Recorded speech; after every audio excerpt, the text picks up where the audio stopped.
హైదరాబాద్ అంటేనే IT hub. IT hub అంటేనే మనందరికీ మొదటగా గుర్తొచ్చేది సైబర్ టవర్స్. ఇప్పుడు అచ్చం అలాంటి ఐకానిక్ లుక్‌తో భాగ్యనగరంలో మరో అద్భుత కట్టడం రాబోతుంది.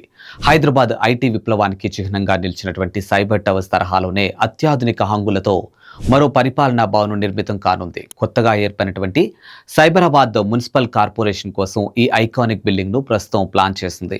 8 అంతస్తులతో ఈ భవనాన్ని నిర్మించనున్నారు. దీనికోసం దాదాపు 200 కోట్లతో ఇంజనీర్లు ప్రతిపాదనలు సిద్ధం చేశారు. ఇక కుత్బుల్లాపూర్ పరిధిలోని 5 ఎకరాల భూమిని అధికారులు ఇప్పటికే ఎంపిక చేశారు. ప్రస్తుతం ఈ ప్రాజెక్టుకు సంబంధించినటువంటి ఫైళ్లను ముఖ్యమంత్రి పరిశీలనకు పంపారు. సైబరాబాద్ మున్సిపల్ కార్పొరేషన్ పరిధిలోని ప్రజలకు మెరుగైన పాలన అందించడమే ఈ భవనం ముఖ్య ఉద్దేశం. కానీ భవనాలు 100 కోట్ల కట్టడాల కంటే ప్రజలకు సరైన పాలన అందటం, సమస్యల సత్వర పరిష్కారానికి అవకాశం ఉండటం అవసరం. అప్పుడే ఎంత భారీ నిర్మాణానికైనా ప్రయోజనం ఉంటుంది. ఈ కొత్త సిఎంసి బిల్డింగ్ గురించి మీరేమనుకుంటున్నారు? కింద కామెంట్ సెక్షన్ లో మాకు తెలియచేయండి. ఇలాంటి మోర్ అప్డేట్స్ కోసం చూస్తూనే ఉండండి ప్రగతి మీడియా.